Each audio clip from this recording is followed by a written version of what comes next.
नमस्कार दोस्तों, इस वीडियो में जिस स्टॉक के बारे में हम बात करने वाले हैं उसका नाम है जोमेटो।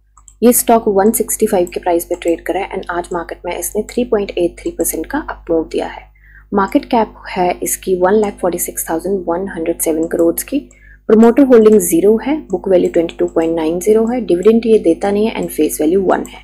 फंडामेंटल वीडियो में ऑलरेडी बना चुकी हूँ एंड अभी शॉर्ट में देख लेते हैं। इसने गोल्डन क्रॉस दिया था लास्ट ईयर जून में एंड तब से स्टॉक 50 डीएमए को सपोर्ट बना के ऊपर ही ट्रेड कर रहा है एंड 50 एंड 200 डीएमए से ऊपर ट्रेड कर रहा है। अभी पीई इसमें शो नहीं करी है, मैं आपको बता नहीं पाऊंगी। ग्रॉस प्रॉफिट मार्जिन थोड़ा हल्का सा हिला है but sales quarter on quarter increase हो रही है। सो अभी चलते हैं इसके चार्ट पे। देखिए कल जो हमने वीडियो में एनालिसिस करी थी, हमने देखा था कि यहाँ पे अपने रेजिस्टेंस पे है। इसको अभी के लिए हम कर देते हैं डिलीट थोड़ा सा, just a second. Okay so कल हमने एनालिसिस में देखा था कि अभी अपने रेजिस्टेंस पे ट्रेड कर रहा है एंड हम short term and long term के लिए अभी एंट्री, लॉन्ग टर्म के लिए तो फिर भी बट शॉर्ट टर्म के लिए अभी एंट्री बनाने के इसमें नहीं है क्योंकि यहाँ पे वॉल्यूम भी काफ़ी ड्राई अप होता हुआ दिख रहा था। सो आज दे गया है ये लगभग 4% के अप मूव एंड अपनी रेजिस्टेंस से ही रिजेक्शन लेके आया है। मूव इसने काफ़ी अच्छे दिए हैं क्योंकि आज भी काफ़ी वॉलीटिलिटी देखी गई है मार्केट में, बट कुछ स्टॉक्स हैं जिन्होंने काफ़ी अच्छे मूव दिए हैं आज। तो देखिए वैसे भी काफ़ी दिन हो गए थे कि बस करेक्शन ही हुए जा रही थी, कंसोलिडेशन हुए जा रही थी, तो मुझे लग रहा है कि आज का दिन सही रहा। अब अगले महीने में मुझे लगता है कि काफ़ी अच्छे मूव देखे जा सकते हैं। ये सिर्फ एनालिसिस है, कोई वैसे वो नहीं है, रिकमेंडेशन नहीं है या प्रेडिक्शन नहीं है, सिर्फ एनालिसिस है। सो आज की एंट्री से पहले हम चलेंगे, एंट्री पॉइंट डिस्कस करने से पहले हम चलेंगे BSE पे एंड देखिए ये स्टॉक जो है SM लॉन्ग टर्म स्टेज 1 में है, ठीक है, एंड इसका प्राइस बैंड जो है वो 20% का है। अगर ये स्टॉक बहुत ज्यादा भागा तो ये SM4 में भी आ सकता है एंड इसका प्राइस बैंड कम भी हो सकता है, ठीक है। तो वो चीज को बिल्कुल हम ध्यान में रख के चलेंगे। तो अभी यहाँ पे मुझे लगता है कि ये अपनी रेजिस्टेंस पे हो सकता है यहाँ पे थोड़ा सा कंसोलिडेट करे या फिर जिस तरीके का वॉल्यूम आया है उस तरीके से तो लग रहा है कि ये भागने को तैयार हो चुका है थोड़ा सा। तो यहाँ पे अभी अगर कल इसने मूव दिया तो स्मूथ मूविंग एवरेज को यहाँ से कट भी कर देगा। RSI के पास वैसे तो बहुत रूम है प्ले करने के लिए, पर आप ये देख सकते हैं कि इसका एक पैटर्न रहा है कि इसके आसपास जब RSI आती है 75 या 75-76 के आसपास, तो ये ना रिवर्सल देती है यहाँ से। तो उस चीज को भी हम थोड़ा सा ध्यान में रखेंगे कि यहाँ से अगर रिवर्सल मिलता है तो फिर यहाँ पे ये कंसोलिडेट करेगा, तभी ये रिवर्सल काम करेगा हमारा, ठीक है।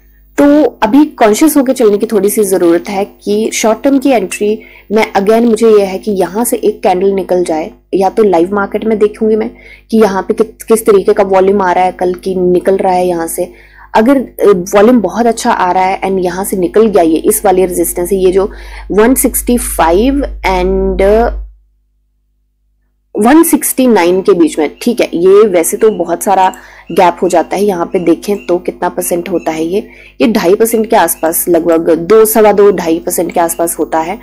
तो पर मुझे यहाँ पे स्टक नहीं होना है ज्यादा टाइम के लिए। और एक मेजर रीजन ये भी है कि ये लॉन्ग टर्म SM स्टेज 1 में है। वैसे तो मुझे लगता है कि स्टॉक अभी एक अच्छा खासा मूव देने के बाद फिर से इसका प्राइस बैंड चेंज होगा, मुझे लगता है। तो देखिए यहाँ पे लॉन्ग टर्म के लिए तो मैं एंट्री बनाती हूँ और लॉन्ग टर्म की बेसिकली अगर ये स्टेज 4 में चला गया तब तो मैं लॉन्ग टर्म के लिए भी एंट्री नहीं बनाती, मैं एग्जिट ले लेती जैसे ही स्टेज 4 में जाएगा, क्योंकि बहुत सारे ऐसे हैं स्टॉक्स जिनका अभी बैंड चेंज हो रहा है या जो भागने के लिए तैयार है, तो मैं उसमें एंट्री बनाती। तो अभी शॉर्ट टर्म के लिए मैं थोड़ा सा कॉन्शियस होकर चलूंगी। ये बहुत ही रिस्की मेरे को लगता है कि रहेगा कि अगर मैं शॉर्ट टर्म के लिए यहाँ पे एंट्री बनाती, हो सकता है कि ये बहुत अच्छे रिटर्न दे दे और 20% भाग जाए, क्योंकि मुझे लगता है कि एक बार ऐसे बड़े सारे सिनेरियोज होते हैं कि ये स्टॉक्स जो होते हैं जो SM4 पे SM1 पे होते हैं, 20% बैंड होता है, ये एक बार ना बहुत अच्छे मूव दे देते हैं और उसके बाद इनका बैंड चेंज हो जाता है और SM4 या इसमें चले जाते हैं। बहुत बार ऐसा देखा गया है। तो हो सकता है कि ये यहाँ पे 200 टच करके फिर इसका प्राइस बैंड चेंज हो, तो थोड़ा सा रिस्की हो जाएगा। तो अगर मैं यहाँ पे शॉर्ट टर्म के लिए एंट्री बनाती और इस चीज को, इस टारगेट को ध्यान में रखती, तो मैं यहाँ पे बहुत ज्यादा अमाउंट के साथ नहीं बनाती, क्योंकि हो सकता है ये स्टॉक यहाँ पे थोड़ा सा कंसोलिडेट करे। ये भी सिनेरियो बनता है। एंड अगर भाग गया तो SM4 में आ जाएगा, तो मुझे यहाँ पे जाते फिर एकदम से एग्जिट भी लेना पड़ेगा, क्योंकि SM4 में अगर आपको पता है कि अगर प्राइस बैंड इसका 10 नहीं हुआ 5 हो गया तो वो लोअर सर्किट में भी थोड़े टाइम के लिए लॉक हो जाता है, ऐसा देखा गया है। तो मैं यहाँ पे बहुत ज्यादा अमाउंट के साथ नहीं बनाऊंगी एंड लाइव मार्केट में ध्यान रखूंगी कि क्या हो रहा है मार्केट में। अगर ये टच करता है यहाँ पे तो मुझे लगता है कि अगर मैं होती तो मैं यहाँ पे 20% लेके एग्जिट मार लेती। अब देखिए बात ऐसी कि कल अगर मैं लूंगी तो कल मैं एग्जिट नहीं मार पाऊंगी, क्योंकि मेरे डीमैट में होगा नहीं, तो मैं परसों एग्जिट मार पाऊंगी। तो वो सारी चीजें ध्यान में रख के एक बार एंट्री की मैं यहाँ पे पोजीशन बनाऊंगी। तो मुझे लगता है कि मैं शॉर्ट टर्म के लिए बहुत छोटे चंक के लिए साथ बनाऊंगी एंड लॉन्ग टर्म का मैं थोड़ा सा देखूंगी, क्योंकि अगर ये स्टॉक भाग गया तो फिर ये SM4 में जा सकता है एंड इसका प्राइस बैंड चेंज हो सकता है। एंड अगर ये थोड़े टाइम तक नहीं भागता, SM1 से बाहर आ जाता है, तो मुझे लगता है कि मैं लॉन्ग टर्म के लिए एंट्री बना सकती हूँ। एंड लॉन्ग टर्म की मैं यहाँ पे बात कर रही हूँ 1-2 महीने की, क्योंकि अगर SM4 में चला गया तो 3 महीने तक वहां पे रहेगा। तो अगर मैं यहाँ पे लॉन्ग टर्म की बात करूँ 1 साल की, तो मुझे लगता है कि काफी अच्छा डिसीजन रहेगा वो मेरा, क्योंकि इसके रिजल्ट अभी काफी अच्छे आए हैं, उम्मीद है कि आगे भी अच्छे आएंगे। एंड वैसे ही सेल्स के क्वार्टर ऑन क्वार्टर इंक्रीज हो रही है बहुत अच्छे तरीके से, तो मुझे लगता है कि लॉन्ग टर्म में ये काफी अच्छे हमें रिजल्ट दिखा सकता है एंड हो सकता है कि लॉन्ग टर्म में ये 350 तक ईयर एंड तक ट्रेड करता हुआ दिखे। बाकी सिर्फ मेरी एनालिसिस है, कोई बाय सेल होल्ड की रिकमेंडेशन नहीं है। आप अपनी एनालिसिस कीजिए, जानिए समझिए पढ़िए और फिर इन्वेस्ट करिए। मिलते हैं नेक्स्ट वीडियो में, तब तक के लिए शुक्रिया एंड हैप्पी इन्वेस्टिंग।